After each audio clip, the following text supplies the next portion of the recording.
भगवान श्री कृष्ण और विदूषक की रोचक कथा। एक बार भगवान श्री कृष्ण द्वारका में अपने महल में विराजमान थे।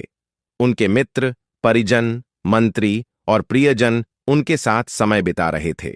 तभी वहां एक प्रसिद्ध विदूषक आया जो अपनी चतुराई और हास्यपूर्ण बातों के लिए दूर दूर तक प्रसिद्ध था। उसने श्री कृष्ण के दरबार में प्रवेश किया और प्रणाम किया। विदूषक ने हाथ जोड़कर कहा, हे माधव, आपकी बुद्धिमत्ता और चतुराई की कहानियां तो सारी दुनिया जानती है, पर क्या आप मेरी चुनौती स्वीकार करेंगे? श्री कृष्ण मुस्कुराए और बोले, क्यों नहीं, बताओ, तुम्हारी क्या चुनौती है? विदूषक ने उत्तर दिया, मैं आपसे 5 प्रश्न पूछूंगा।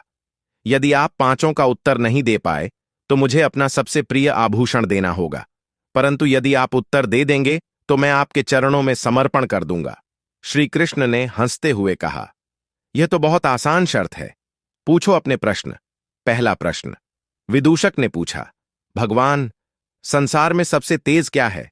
श्री कृष्ण मुस्कुराए और बोले, विचार। मनुष्य का विचार सबसे तेज होता है।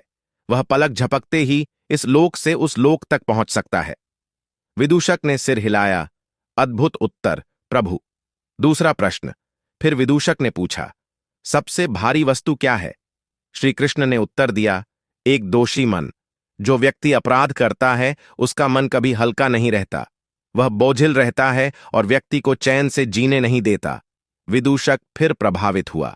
तीसरा प्रश्न। अब विदूषक ने पूछा, इस संसार में सबसे मधुर क्या है? श्री कृष्ण ने मुस्कुराकर कहा, वाणी। यदि कोई व्यक्ति मधुर वाणी बोले तो वह किसी का भी हृदय जीत सकता है। विदूषक ने तालियां बजाईं। चौथा प्रश्न। इस संसार में सबसे विषैला क्या है? श्री कृष्ण बोले, ईर्ष्या। ईर्ष्या व्यक्ति को भीतर से खोखला कर देती है। यह धीमे धीमे उसके हृदय को विष की तरह भर देती है। विदूषक को अब आभास होने लगा कि वह हार रहा है। पांचवां और अंतिम प्रश्न। अब विदूषक ने अपना आखिरी प्रश्न पूछा, भगवान, यदि सब कुछ पहले से तय है तो फिर कर्म का क्या महत्व है? श्री कृष्ण मुस्कुराए और बोले, यह सत्य है कि भाग्य पहले से लिखा है, परंतु कर्म वह राह है जो उस भाग्य तक पहुंचने का मार्ग बनाती है। जैसे बीज बोने से वृक्ष उगता है, वैसे ही कर्म से ही फल प्राप्त होता है। विदूषक निरुत्तर हो गया। उसने भगवान श्री कृष्ण के चरणों में सिर झुका दिया और कहा, हे माधव, आप वास्तव में ज्ञान और चतुराई के अद्वितीय सागर हैं। मैं आपकी शरण में आता हूं। श्री कृष्ण ने उसे प्रेम पूर्वक उठाया और कहा, विदूषक, जीवन में हास्य और ज्ञान का अद्भुत संतुलन बनाए रखना चाहिए। जीवन एक नाटक है, परंतु इसका सार हमारे कर्मों में छिपा है। यह सुनकर पूरा दरबार श्री कृष्ण के जयकारों से गूंज उठा।